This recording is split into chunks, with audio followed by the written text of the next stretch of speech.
नमस्कार सभी को। निकुंज हिंदी क्लासेज में आप सभी का स्वागत है।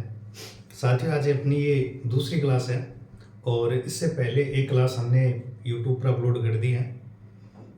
मुझे पूरा विश्वास है कि आप सबने वो क्लास देखी होगी और यदि आप लोगों ने नहीं देखी है तो एक बार उस क्लास को आप देख लें, क्योंकि उस क्लास को देख करके अगर आप आगे बढ़ते हैं तो ये क्लास आपको समझने में दिक्कत नहीं होगी। तो साथियों, जो क्लास हमने बनाई है, मैं एक बार इसमें जो महत्वपूर्ण बिंदु हूँ को एक बार पुनः दोहरा देता हूँ कि पहली क्लास में हमने सबसे पहले देखा छंद शब्द की उत्पत्ति और उसके बाद उसका शाब्दिक अर्थ। फिर हमने देखा कि छंद शब्द का सर्वप्रथम प्रयोग।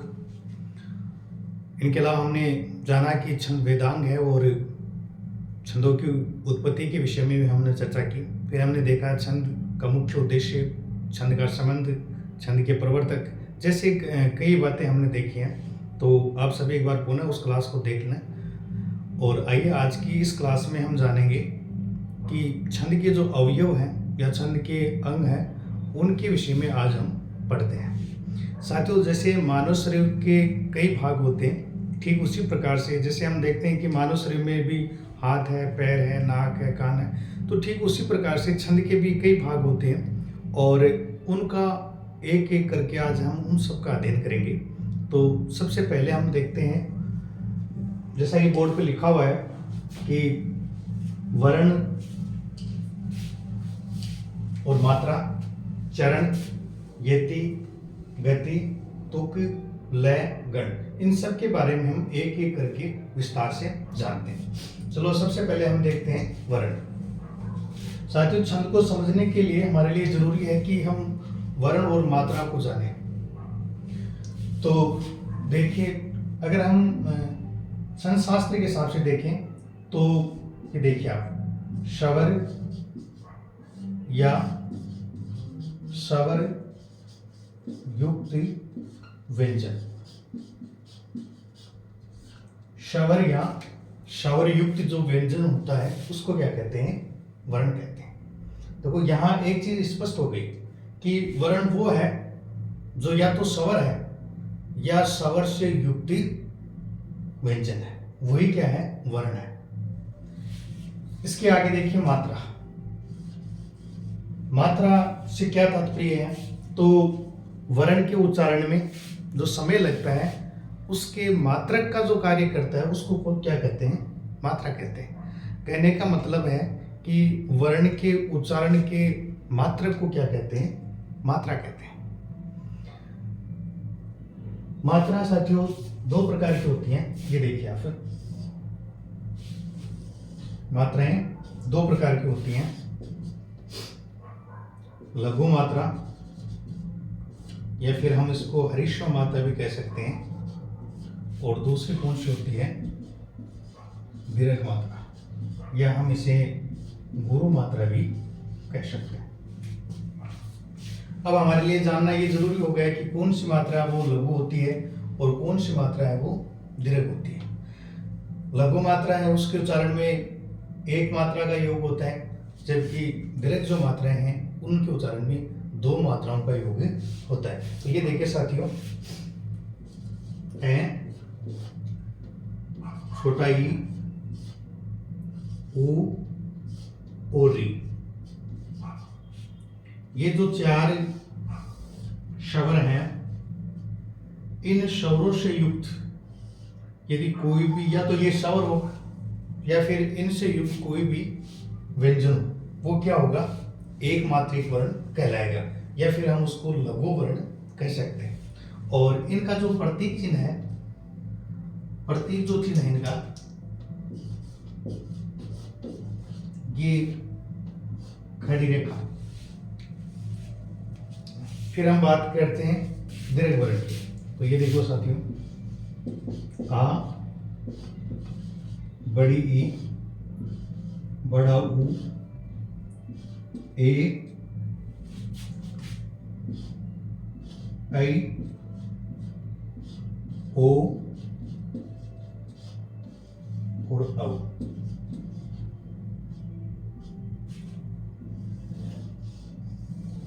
ये जो 7 स्वर हैं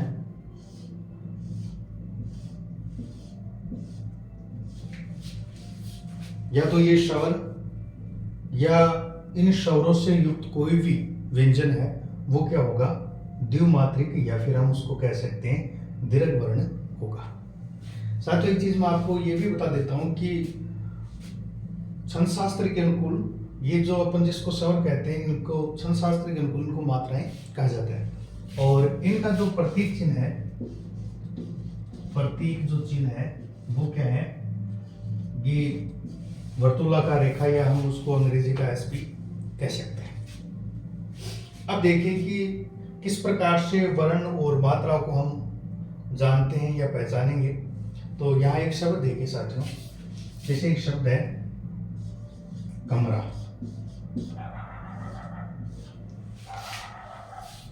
अब इसमें देखते हैं कि कितनी मात्राएं हैं और कितने वर्ण हैं। तो यहाँ हम देख रहे हैं कि क है, क के साथ में एक ही मात्रा का योग है, इसलिए ये क्या हो गया, एक मात्रिक हो गया। फिर मैं है, मैं में भी क्या है, ए मात्रा का योग है, इसलिए ये भी क्या हो गया, एक मात्रिक हो गया। फिर हम देख रहे हैं कि यहाँ पर रा है और यहाँ आ की मात्रा का योग है, इसलिए ये क्या हो गया, द्विमात्रिक। तो अब इनको काउंट कर लो, 1 2 2 2 4। कहने का मतलब है कि यहाँ पर कितनी मात्राएं हैं, 4 मात्राएं हैं। और वर्ण अगर हम गिनेंगे तो 1 2 और 3 वर्ण कितनी हो गई, 3 वर्ण। इस प्रकार से हम मात्राएं और वर्णों की गणना करते हैं।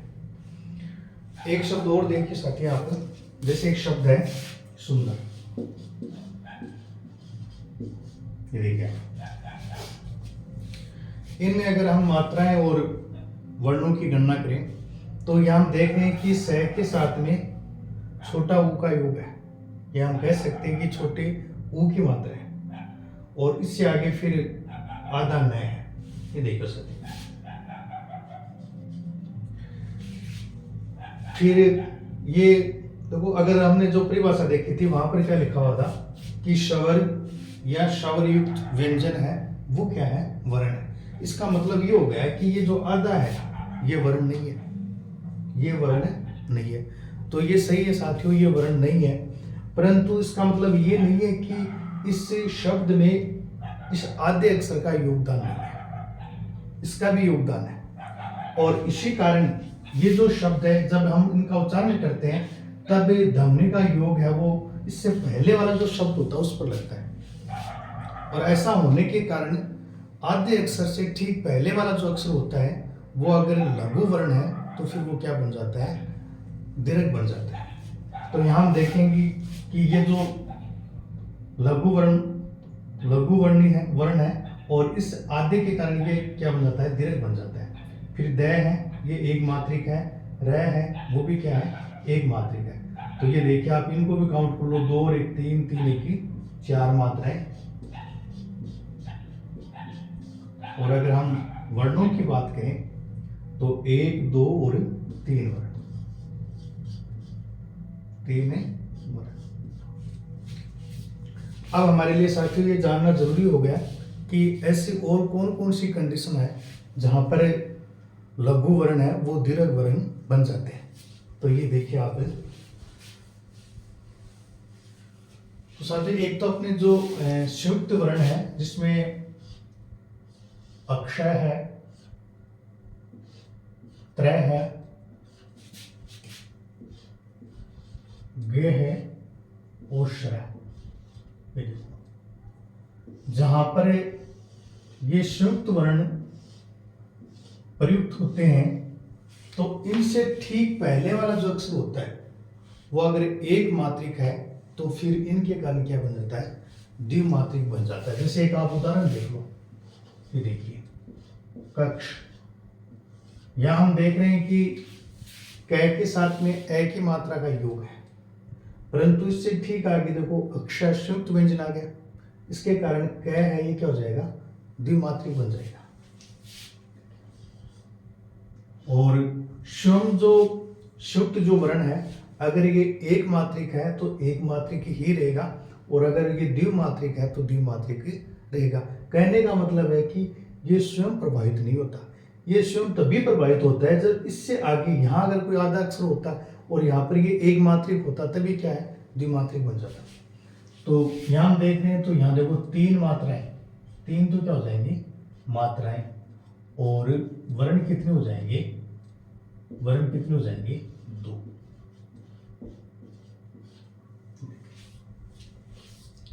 इनके अलावा और देखिए साथियों, अगर कहीं पर भी अनुस्वार का प्रयोग होता है तो जिस वर्ण के साथ में अनुस्वार लगा हुआ है तो वो वर्ण भी क्या है, अगर लघु है तो क्या है, दीर्घ बन जाएगा। जैसे एक शब्द आप देख लो, जैसे ये देखिए आप, अंत, और ये अनुस्वार है। यहाँ हम देख रहे हैं कि एक की मात्रा है परंतु इनके साथ में क्या है, अनुस्वार का प्रयोग हुआ है, इसलिए ये क्या है, ये भी द्विमात्रिक बन जाएगा, और ये एक मात्रिक। ये भी कितनी मात्राएं हो गई, तीन मात्राएं, और वर्ण कितनी हो गए, दो।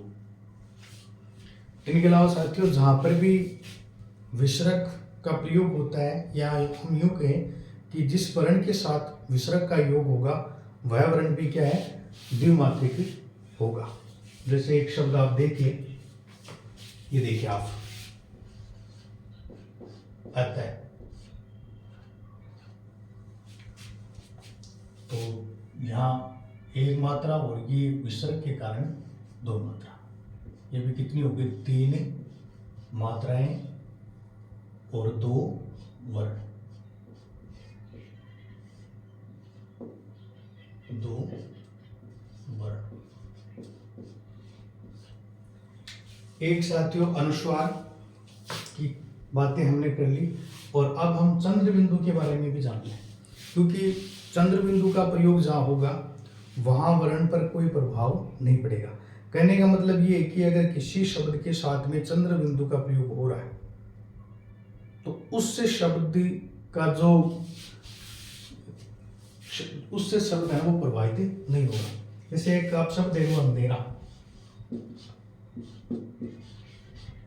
अंधेरा, यहाँ हम देखेंगे कि चंद्र बिंदु का प्रयोग हुआ है, और इसका प्रयोग होने के कारण ये जो एक ही मात्रा है ये एक मात्रिक वर्ण है और एक मात्रिक ही रहेगा, फिर ये द्विमात्रा और फिर ये दो मात्रा।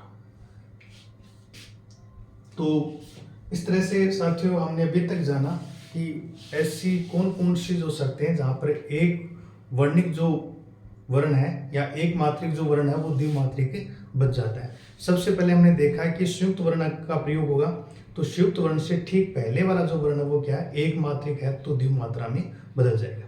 फिर हमने देखा कि अगर किसी भी वर्ण के साथ में अनुस्वार का प्रयोग हुआ है तो वो वर्ण भी क्या है, द्विमात्रिक बन जाएगा।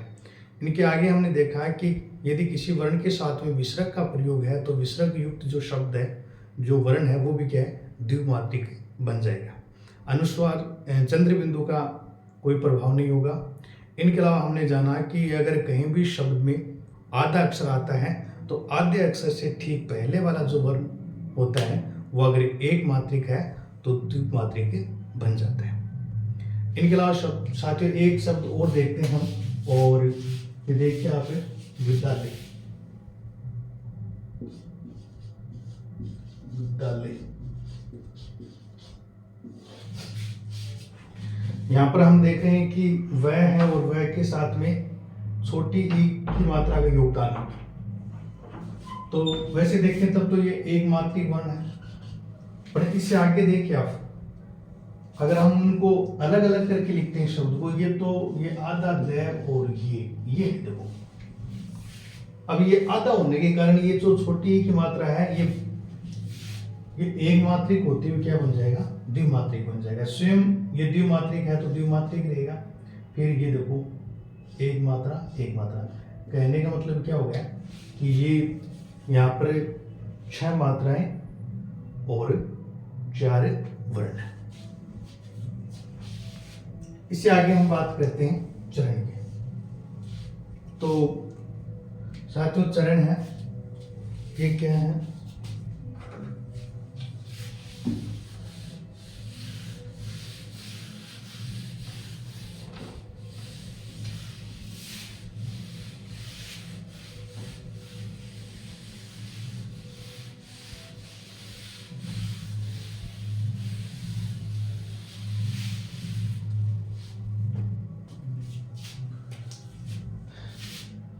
यहाँ देखो चरण से क्या तात्पर्य है। तो साथियों जो भी छंद होता है, छंद के चतुर्थांश को, छंद के चतुर्थांश को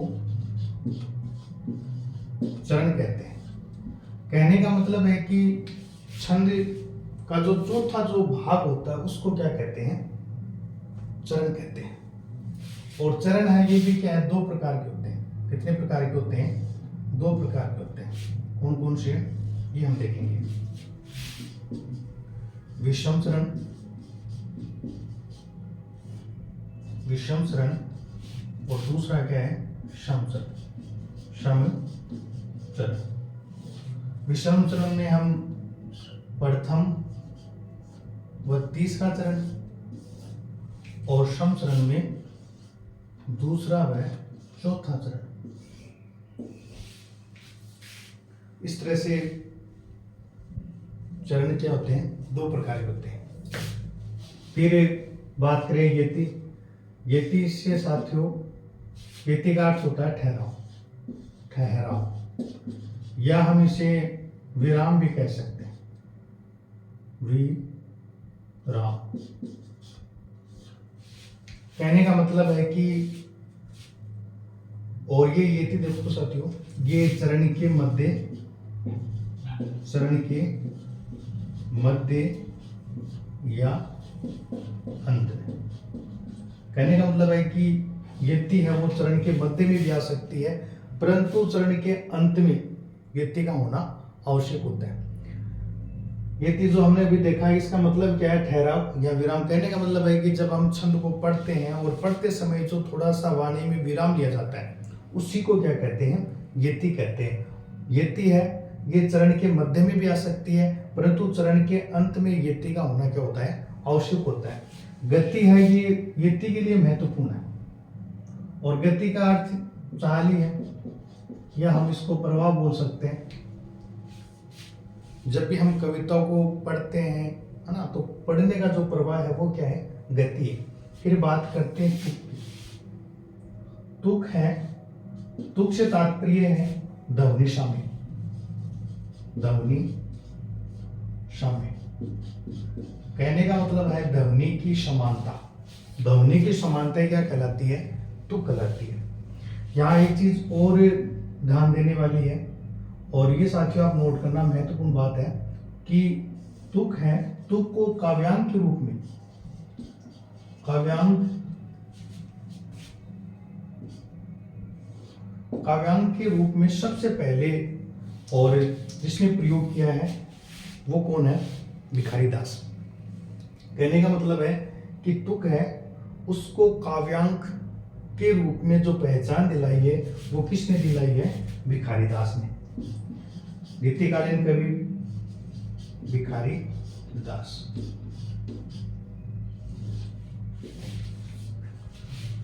फिर लय, लय ये जो ध्वनि की समानता है, ये हम यूं कहे कि छंद को पढ़ने में जो लय होती है, जो राग होती है, उसी को क्या कहते हैं, लय कहते हैं। अपनी भाषा में अगर कहें तो ढाड़ जो होती है ना, या राग जो होती है, उसी को क्या कहते हैं, लय कहते हैं। फिर बात करें गण की, तो साथियों तीन वर्णों के समूह को गण कहते हैं। तीन वर्णों के समूह को क्या कहते हैं, गण कहते हैं। तीन वर्णों के समूह को क्या कहते हैं, गण कहते हैं। और गण को हम पूरा विस्तार से देखेंगे साथियों।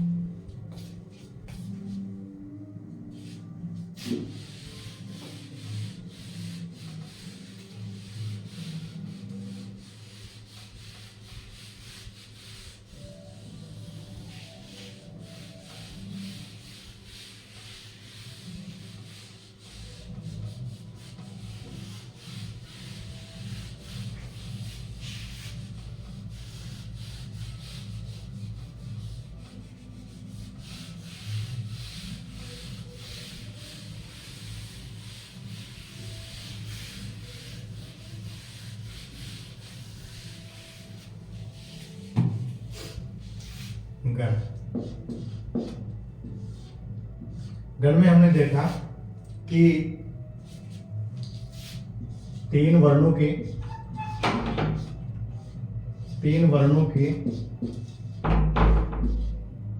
समूह को क्या कहते हैं? गण कहते हैं।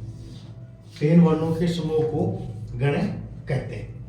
यहाँ एक चीज और ध्यान देना साथियों कि गण के जो आविष्कारक हैं वो कौन है? पिंगल ऋषि कहलाते हैं। पिंगल ऋषि।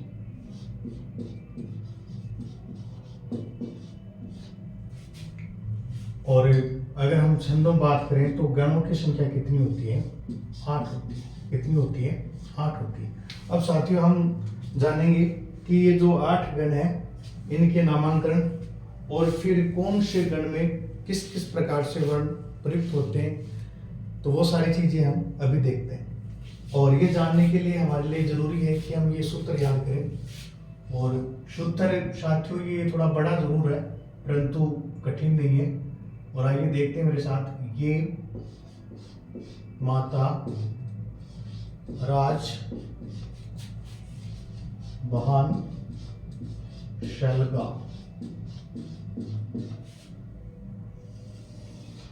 ये माता राजभान शलगा।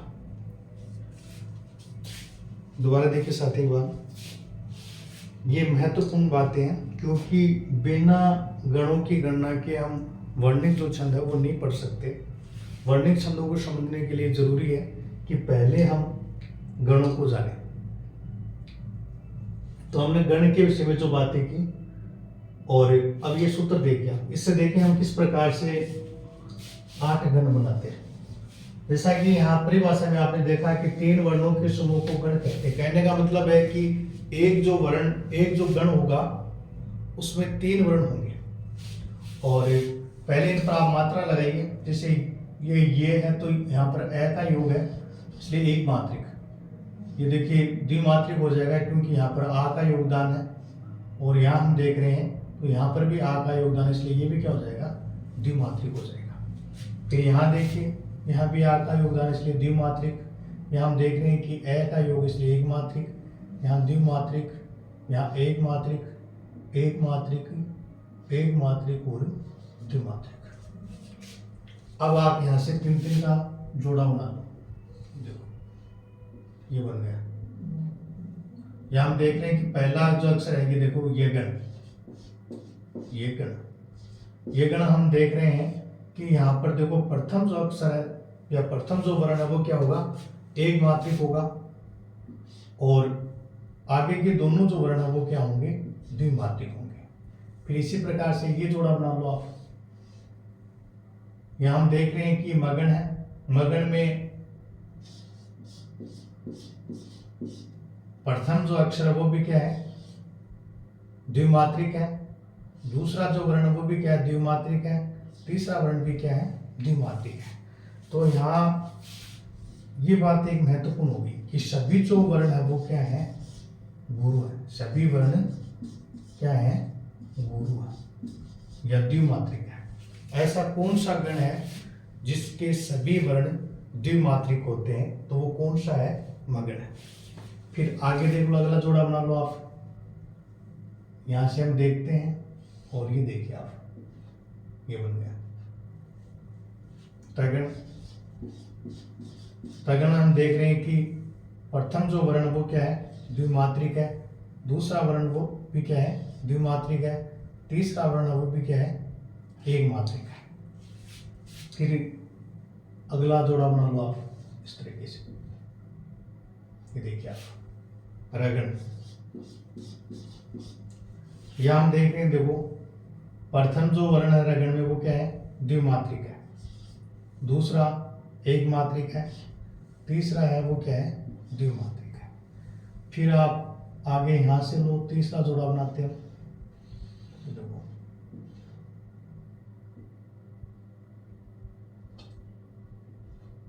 इसमें हम देख रहे हैं कि जगन, जगन में प्रथम वर्ण एक मात्रिक, द्वितीय वर्ण द्विमात्रिक और तीसरा वर्ण क्या है? एक मात्रिक है। फिर ये तीसरा देखो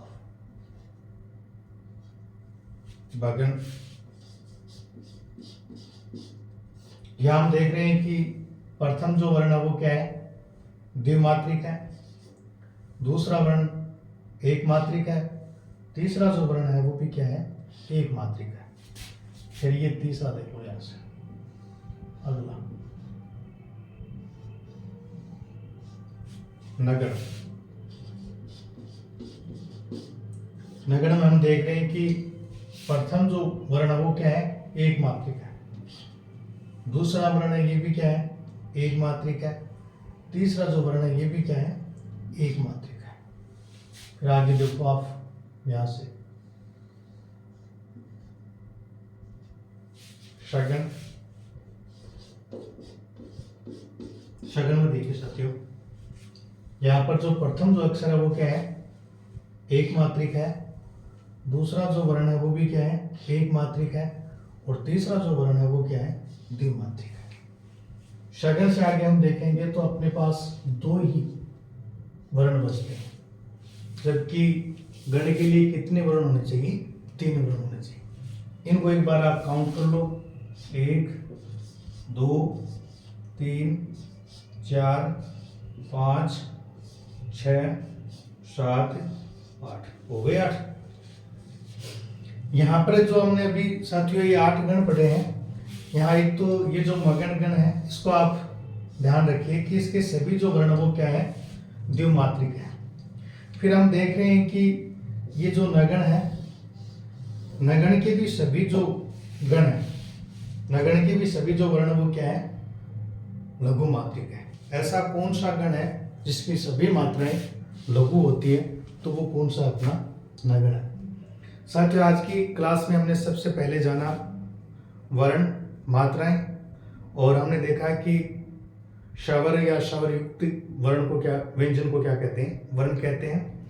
वर्ण के उच्चारण में लगने वाले समय के मापक को क्या कहते हैं, मात्राएं कहते हैं। उसके बाद हमने चरण को देखा, तो छंद के चतुर्थांश को क्या कहते हैं, चरण कहते हैं। कहने का मतलब है कि छंद का जो चौथा जो भाग होता है उसको ही क्या कहलाते हैं, चरण कहलाता है। चरण कितने प्रकार के होते हैं ये भी हमने देखा कि सम और विषम 2 प्रकार के होते हैं। फिर इसके आगे हमने यति की बात की, तो छंद को पढ़ते समय या गाते समय जो विराम दिया जाता है उसको क्या कहते हैं, यति कहते हैं, और यति है वो गति के लिए आवश्यक है। उसके बाद हमने तुक की बात की, तो तुक को काव्यांग के रूप में सबसे पहले ग्रहण करने वाले जो कवि हैं वो कौन है, भिखारी दास है।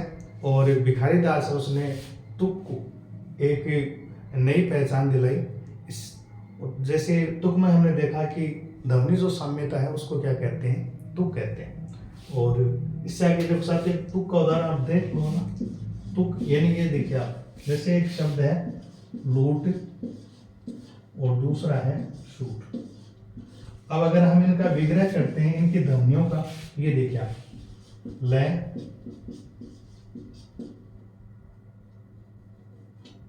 बड़ा ऊ, तय, से हम ऐपल करते हैं। इसी प्रकार से बड़ा ऊ, तय होता है। ये देखिए साथ ही ये अंत की जो 3 इकाइयां समान है। कहने का मतलब है कि ध्वनियां समान हो तो वो उसको क्या कहते हैं, तुक कहते हैं। और फिर हमने तुक के साथ लय के विषय में भी जाना, और हम अंत में हमने जाना गण। 3 वर्णों के समूह को क्या कहते हैं, गण कहते हैं। गणों के जो आविष्कारक है वो कौन है, पिंगल ऋषि है। और गणों में हमने देखा कि हिंदी में कुल 8 गण होते हैं, जिसमें मगन, जिसमें सभी वर्ण क्या होते हैं, गुरु होते हैं। और फिर हमने देखा कि नगन, जिसके सभी वर्ण क्या होते हैं, एक मात्रिक होते हैं। साथियों ये सारी जो चीजें हैं ये मैं जानता हूं कि एक दिन में तैयार नहीं हो सकती, आपको बार बार इन चीज़ों का अभ्यास करना होगा। और सफलता के लिए अभ्यास जरूरी है, बिना परिश्रम की सफलता की हम कामना नहीं कर सकते। तो आप इस क्लास को पूरे विश्वास के साथ, निष्ठा से, पूरी लगन के साथ देखिए। निश्चित रूप से ये क्लास आपको बहुत फ़ायदा पहुंचाएगी। आज की इस क्लास के लिए इतना ही। हम मिलते हैं अगली क्लास में एक नए जोश, नए उत्साह, नए वीडियो के साथ। तब तक के लिए धन्यवाद।